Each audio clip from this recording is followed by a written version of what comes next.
जी welcome करते हैं आपको Django advance web application development के अंदर।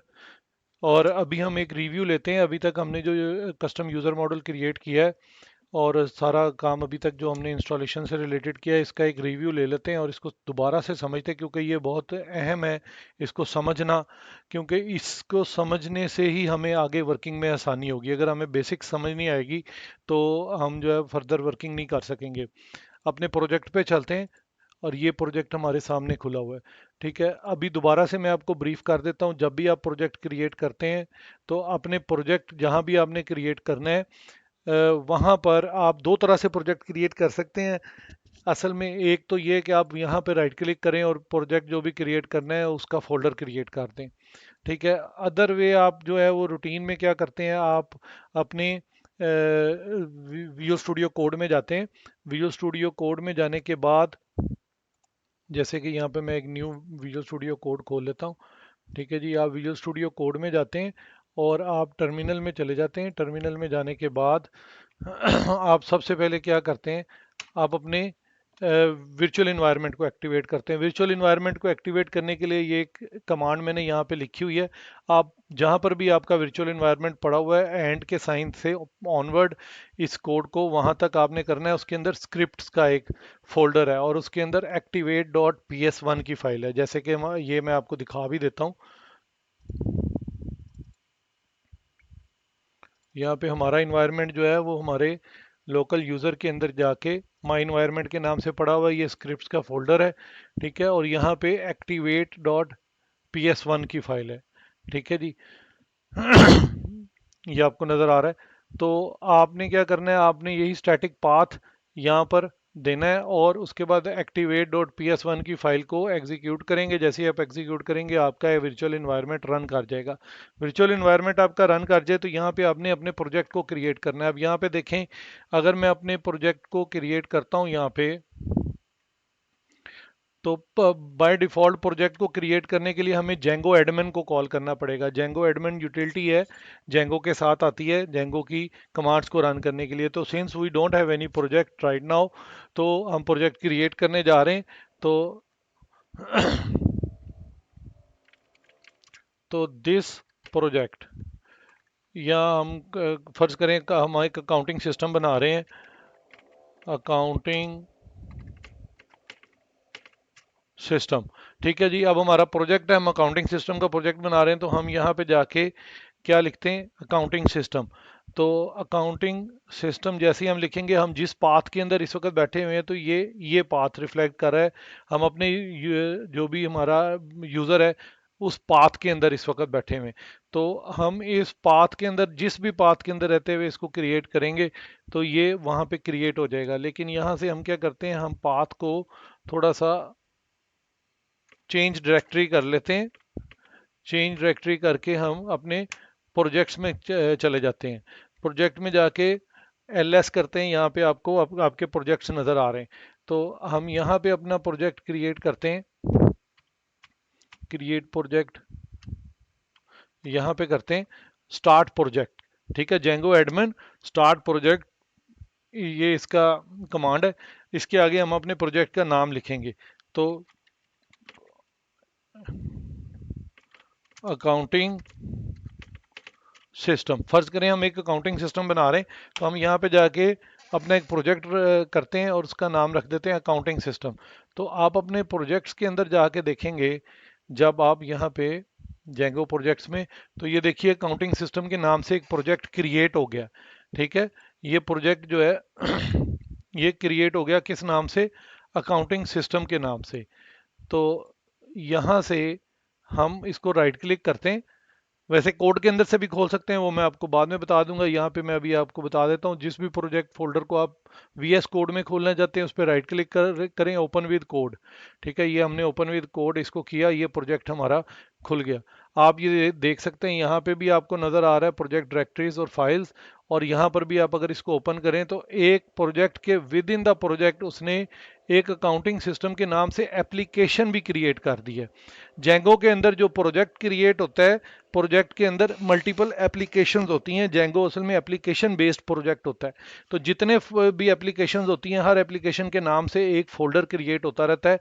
तो जब आप पहला प्रोजेक्ट क्रिएट करते हैं तो बाय डिफॉल्ट उसके नाम से एक एप्लीकेशन भी जेंगो क्रिएट कर देता है और एक मैनेज डॉट पी वाई की फाइल आपको क्रिएट करके दे देता है।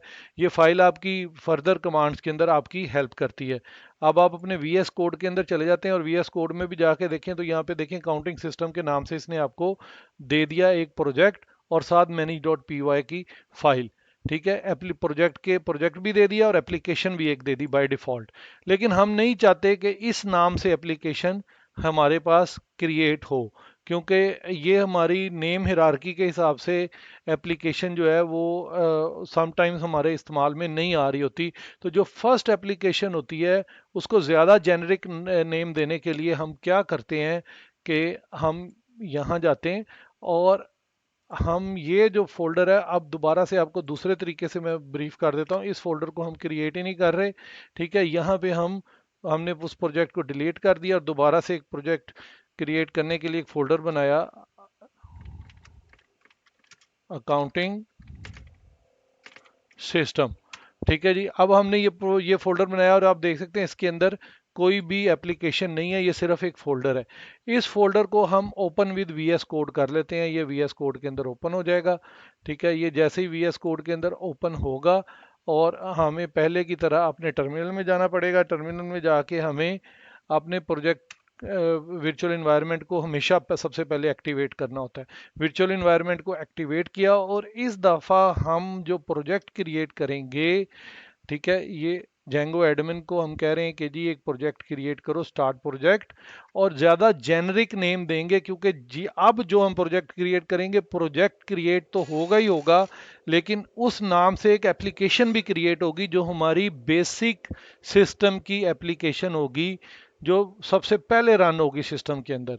ठीक है, तो इसी मुनासबत से हम उसको कोर एप्लीकेशन भी कह सकते हैं, उसको रूट एप्लीकेशन भी कह सकते हैं, उसको सिस्टम एप्लीकेशन भी कह सकते हैं और उसको बेस एप्लीकेशन भी कह सकते हैं। ये ज़्यादा जेनरिक नेम है। ठीक है, तो हम यहाँ पे इसको फर्ज करें बेस या कोर कोई भी नाम दे सकते हैं। ठीक है, तो हम फर्ज करें इसको बेस कह लेते हैं। बेस, फर्ज करें इसको बेस ही कह देते हैं। अब हमने इसको बेस कह दिया और इसके बाद हम क्या करते हैं कि हमें इसके बाद एक डॉट लगाना है। डॉट लगाने का मतलब है कि जिस भी प्रोजेक्ट डायरेक्टरी या जिस भी हम पाथ के ऊपर मौजूद हैं, उस पाथ के अंदर ही वो एप्लीकेशंस को क्रिएट कर दे, ना कि वो एक और फोल्डर क्रिएट करे। तो हम नहीं चाहते कि इस फोल्डर के अंदर कोई और प्रोजेक्ट का फोल्डर क्रिएट हो। हम ये चाहते हैं कि इसके अंदर सीधा सिर्फ एप्लीकेशन का फोल्डर ही क्रिएट हो जो बेस एप्लीकेशन है। तो बेस एप्लीकेशन या कोर एप्लीकेशन, रूट एप्लीकेशन या सिस्टम एप्लीकेशन के नाम से हम यहाँ पे प्रोजेक्ट को क्रिएट करते हैं और उसके बाद डॉट लगा देते हैं। जैसे ही हम डॉट लगाते हैं तो अब आप यहाँ पे देखेंगे कि आपको उसने इस नाम की एक एप्लीकेशन क्रिएट कर दी है। आप जिस प्रोजेक्ट फोल्डर के अंदर चाह रहे थे वहां पे अब आपका जो जो रूट एप्लीकेशन है, बेस एप्लीकेशन है, कोर एप्लीकेशन है, वो आपके ज़्यादा जेनरिक नेम के साथ क्रिएट हो गई है। तो ये बड़ा टिपिकल चीज़ है। नए नए लोगों को ये बात समझाने के लिए बहुत ज़रूरी है, क्योंकि वो डिफरेंट नेम्स के साथ वो बनाते हैं प्रोजेक्ट और हिरार्की बाद में सही नहीं होती है, ज़्यादा जेनरिक नहीं होते, तो उसका ज़्यादा फ़ायदा नहीं होता।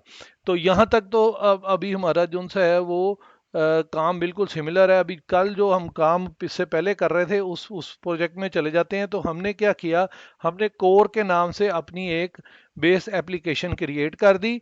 अब इसके बाद जो भी एप्लीकेशन होती है उसके अंदर यूज़र मैनेजमेंट बहुत ज़रूरी होती है। ठीक है, जो भी यूज़र लॉगिन करेगा उसके क्या राइट्स होंगे, ठीक है, वो उसकी सिक्योरिटीज़ क्या होंगी, सेशंस कैसे काम करेंगे, ठीक है, और लॉग्स कैसे काम करेंगे। तो यूज़र सिक्योर एप्लीकेशंस होती हैं जो, तो उनके लिए यूज़र मैनेजमेंट ज़रूरी होती है। तो जेंगो ने बाय डिफ़ॉल्ट एक यूज़र ऑथेंटिकेशन मॉडल जो है वो अपने साथ फ्रेमवर्क में पहले से ही प्रोवाइडेड है। आप कुछ भी नहीं करते तो वो बाय डिफॉल्ट क्रिएट हो जाता है, ठीक है। लेकिन अभी हम क्योंकि अपना एप्लीकेशन क्रिएट कर रहे हैं तो हम चाहते हैं कि हम यूज़र मॉडल को एक्सटेंड करें और उस यूज़र मॉडल से अपने मुताबिक उसके अंदर चेंजेस कर लें। तो सबसे पहला काम हम ये करते हैं कि हम यूज़र की एप्लीकेशन ही खुद से क्रिएट कर लेते हैं, ताकि यूज़र से रिलेटेड सारे काम जो हैं वो वहाँ पर हों। तो हमने यही किया, हमने यूज़र मैनेजर के नाम से एक एप्लीकेशन क्रिएट कर ली और वो अपने प्रोजेक्ट के अंदर एप्लीकेशन क्रिएट की। वो कैसे, हम बोलेंगे Python manage dot P Y start app, ठीक है। और उसके बाद हम एप्लीकेशन का नाम देंगे, ठीक है जी। ये यूजर, जैसे हमने लिखा Python manage dot P Y start app user manager, तो उसने यूजर मैनेजर क्रिएट कर दिया। इसी तरह सिमिलरली हम जो है वो, मैं एक और एप्लीकेशन यहाँ पे क्रिएट करके आपको दिखा देता हूँ, स्टार्ट ऐप डैशबोर्ड मैनेजर, ठीक है। तो हमने जहाँ पे हमारा डैशबोर्ड रन करेगा उसके सारे फंक्शंस को रन करने के लिए हम एक ऐप ही अलग से क्रिएट कर लेते हैं। इसको कहते हैं multiple app project, multiple app based project. तो जेंगो के जो प्रोजेक्ट होते हैं वो सिंगल ऐप बेस्ड भी हो सकते हैं, मल्टीपल ऐप बेस्ड भी हो सकते हैं। अगर आप सारे का सारा काम एक ही ऐप के अंदर कर देते हैं तो single app based app project बन जाएगा। और अगर आप हर फंक्शन के लिए या हर सेट ऑफ फंक्शनैलिटी के लिए अलहदा से एप्लीकेशन बनाना चाहते हैं तो वो भी आप कर सकते हैं। तो हम मल्टीपल ऐप सिनेरियो को यहाँ पे लेके चल रहे हैं। तो जब हमने कस्टम यूज़र मॉडल को क्रिएट करना है तो हम ये चाहते हैं हमारा अपना यूज़र क्रिएट हो। तो जो पहले से यूज़र बना हुआ है, यहाँ पे मॉडल्स के अंदर हमने जाना है। मॉडल्स को हम डिटेल में बाद में पढ़ स्टडी करेंगे, ठीक है। लेकिन मॉडल्स के अंदर हमने जाना है और यहाँ पर हम जो पहले से यूज़र मौजूद है, हम एक अपनी क्लास बनाते हैं, उसका नाम हम कोई भी रख सकते हैं। यहाँ पर हमने यूज़र रख लिया। तो ये एब्स्ट्रैक्ट यूज़र जो है, ये पहले से जो जेंगो का यूज़र है, ये वो उसकी क्लास है। हमने उस क्लास को यहाँ पे कॉल कर लिया एज ए पैरामीटर। तो ये उस क्लास को जो इनहेरिट कर लेगा, और इनहेरिट करने के बाद हमने उस क्लास के अंदर क्या किया कि हमने एक फील्ड ऐड कर दी अपनी मर्जी से। सपोजिंगली हमने यहाँ पे नेशनल एनआईडी या नेशनल आईडी के फील्ड ऐड कर ली। आप अपने सिनेरियो के मुताबिक फील्ड्स, एक फील्ड या एक से ज़्यादा फील्ड्स को यहाँ पे ऐड कर सकते हैं, ठीक है। तो हमने यहाँ पे मॉडल्स को इंपोर्ट किया, यहाँ पे जेंगो ऑथ मॉडल्स में से यूज़र और एब्स्ट्रैक्ट यूज़र को हमने यहाँ पे इंपोर्ट किया, और उसके बाद हमने यहाँ पे डिफाइन कर दिया एक फील्ड को। तो ये कस्टम फील्ड बन गई, जो पहले से मौजूद फील्ड्स हैं उनके अंदर एक फील्ड ऐड हो गई। सेटिंग्स के अंदर इसके बाद हमने जाना है, हमारी जो डिफ़ॉल्ट ऐप है उसकी, उसके अंदर एक सेटिंग्स की फाइल है, ये बहुत इंपॉर्टेंट फाइल है। इसके अंदर हमने जाके यहाँ पे इस जगह पे एक हमने लाइन, कोड ऑफ लाइन देनी है। Auth user model is equal to जिस जो हमारी एप्लीकेशन है उसका नाम, और डॉट डालने के बाद हमने इसके अंदर देना है जो यूज़र की क्लास हमने बनाई है। यहाँ पर आप देखें मॉडल्स के अंदर यूज़र के नाम से हमने क्लास बनाई है, और ये ऐप का नाम क्या है, यूज़र मैनेजर। यूज़र मैनेजर के अंदर हमने यूज़र के नाम की क्लास बनाई है। तो सेटिंग्स में जाके हमने इसको यही बताना है, ये इन्वर्टेड कोमास के अंदर के यूज़र मैनेजर के नाम का जो एप्लीकेशन है उसके अंदर यूज़र की एक क्लास है, ठीक है। और इससे भी पहले एक ज़रूरी काम है कि यहाँ पर इंस्टॉल्ड ऐप्स हैं। इंस्टॉल्ड ऐप्स के अंदर हमने जो भी ऐप्स यहाँ पे हम क्रिएट करते हैं अपने सिस्टम के अंदर, उन ऐप्स को हम यहाँ पे लिस्ट करते हैं।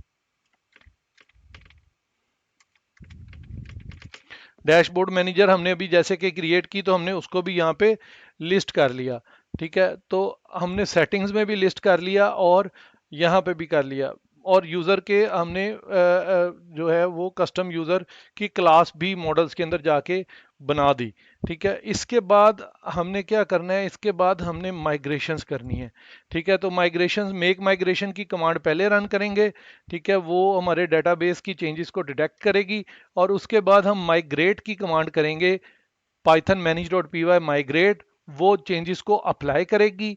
और उसके बाद हमें क्या करना है, हमें एक डिफ़ॉल्ट सुपर यूज़र क्रिएट करना है। डिफ़ॉल्ट सुपर यूज़र क्रिएट करना ज़रूरी है ताकि हमारी एप्लीकेशन जो है वो रन कर सके। कम से कम एक यूज़र एप्लीकेशन के अंदर मौजूद हो जो कि जो फंक्शंस को परफॉर्म कर सके। तो कोई यूज़र ही नहीं होगा तो एप्लीकेशन जो है वो प्रैक्टिकली कोई फंक्शन परफॉर्म नहीं कर सकेगी। तो क्रिएट सुपर यूज़र की कमांड से हम यहाँ पे एक यूज़र क्रिएट करेंगे। ये सारा कुछ मैं आपको पहले बता चुका हूँ, अभी तो सिर्फ आपको ब्रीफ कर रहा हूँ। जब वो यूज़र क्रिएट हो जाएगा तो हम अपने प्रोजेक्ट को रन करेंगे तो उसके लिए हम कमांड रन सर्वर यूज करेंगे, तो हमारा जो डेवलपमेंट इन्वायरमेंट है उसके अंदर रन सर्वर की हमने कमांड जो सी है उसको जैसे ही रन करना है तो ये डिफॉल्ट आईपी के ऊपर लोकल होस्ट के ऊपर हमारा सर्वर रन कर जाएगा, जैसे कि ये कर रहा है। ठीक है, तो यहाँ पर अगर हम चले जाएं इसके बाद इसके एडमिन पैनल में, तो स्लैश एडमिन लिखेंगे तो ये डिफ़ॉल्ट एडमिन पैनल में ले जाएगा, क्योंकि अभी तक हमने कोई भी पेज अपने सिस्टम को या एप्लीकेशन को, प्रोजेक्ट को नहीं बताया कि हमारे वेब पेजेस कौन कौन से हैं, तो वो खुद से डिफ़ॉल्ट वेब पेज भी ले आया और डिफ़ॉल्ट एडमिन पैनल भी ले आया। एडमिन के अंदर अगर आप यहाँ पे लॉगिन करते हैं रूट से, इससे लॉगिन करते हैं तो आप ये देख सकते हैं यहाँ पे ये यूज़र अवेलेबल है, लेकिन जब हम बाय डिफ़ॉल्ट करेंगे तो ये यूज़र अवेलेबल नहीं होगा, क्योंकि हमने कस्टम यूज़र मॉडल जो सा है वो यहाँ पे अप्लाई किया है। तो कस्टम यूज़र मॉडल जब हम अप्लाई करते हैं तो हमें यहाँ पे admin.py की फाइल में जाके इसको बताना पड़ता है कि हमने जो जो कस्टमाइजेशंस की हैं उनकी कौन सी फील्ड हमें एडमिन में रिक्वायर्ड हैं। तो यहाँ पर हम एडमिन की साइट को रजिस्टर करते हैं सबसे पहले, और उसको बताते हैं कि ये वाली यूज़र की क्लास जो सी है ये हमने जो है वो खुद से क्रिएट की है। और उसके बाद हम इसको बताते हैं कि फील्ड्स में जाएं और एक टैब क्रिएट अगर हम करना चाहें तो इस तरह से टैब का नाम दें, और उसके अंदर जो फील्ड्स हैं तो हमने ये सेम नाम से फील्ड क्रिएट की थी, आप यहाँ पे देख सकते हैं मॉडल्स के अंदर NID के नाम से क्रिएट की थी। तो हमने एडमिन में जाके इसको, ये सेम कोड आप देख लें, इसको आपने करना है और जितनी फील्ड्स एडिशनल हैं वो आपने यहाँ पे लिस्ट कर देनी है ताकि वो आपको एडमिन पैनल में व्यू हो सके। ठीक है, मैं आपको यहाँ पे दिखा देता हूँ। अगर मैं यहाँ पे कोई फील्ड भी ऐड नहीं करता, ठीक है, एडमिन पैनल के अंदर कोई फील्ड भी ऐड नहीं करता और हम यहाँ पे चले जाते हैं, तो बाय डिफ़ॉल्ट जो है वो हमें, क्योंकि यहाँ पे रजिस्टर्ड भी हो गया, तो फर्ज करें मैं ये कोड ही ऑल टुगेदर रन नहीं करता, रजिस्टर भी नहीं करता अपने यूज़र मॉडल को, यहाँ से हम इस कोड को कमेंट कर देते हैं सारे को और ऐसे कर लेते हैं। ठीक है, अब आप यहाँ पर आके देखें, यहाँ पे यूज़र, हमें कोई यूज़र मॉडल नज़र नहीं आ रहा, क्योंकि हमने जेंगो के डिफ़ॉल्ट यूज़र मॉडल को ओवरराइड कर दिया। और सिस्टम को बताना ज़रूरी है कि हमें कौन कौन सी फील्ड्स जो सी हैं वो यहाँ पे चाहिए और कौन सा यूज़र मॉडल जो है वो एडमिन के साथ हमने रजिस्टर करना है। तो ये यहाँ पे हमें अपने यूज़र कस्टम यूज़र मॉडल को एडमिन से रजिस्टर्ड कराना पड़ेगा। रजिस्टर कराने के बाद उसको फील्ड्स बतानी पड़ेंगी। जब हम ये वाला कोड लिखेंगे, ये कोड दोबारा आप देख रहे हैं, वैसे मैं डिस्क्रिप्शन में भी कोड दे दूंगा, तो जैसे ही हम ये लिखेंगे तो यहाँ पे यूज़र हमें अवेलेबल हो जाएगा। यूज़र के अंदर चले जाएं, यूज़र में चले जाएं तो आपको सारी की सारी फील्ड्स भी अवेलेबल हो जाएंगी। इसकी फील्ड्स और मॉडल्स के मुतालिक हम बाद में ज़्यादा पढ़ लेंगे। ऐड करना चाहें तो ऐड कर सकते हैं, डिलीट करना चाहें तो डिलीट कर सकते हैं। ठीक है, और जो देखें ये हमने कस्टम फील्ड यहाँ पे दी थी, ये देख लें, ये यहाँ पे विजिबल हो रही है हमारे पास कस्टम फील्ड। एडिशनल फील्ड्स के अंदर ये हमारी कस्टम फील्ड हमें विजिबल हो रही है। इसका टैब भी, क्योंकि एडिशनल इन्फॉर्मेशन के नाम से हमने टैब भी दिया था, वो भी विजिबल हो रहा है। तो ये एक रिव्यू देना इसलिए ज़रूरी था कि जो अभी तक हमने काम किया वो बेसिक वर्क है, बेसिक वर्क को समझना ज़रूरी है, स्ट्रक्चर को समझना ज़रूरी है। ठीक है, तो आगे चलते हैं अपनी फर्दर वीडियोस की तरफ।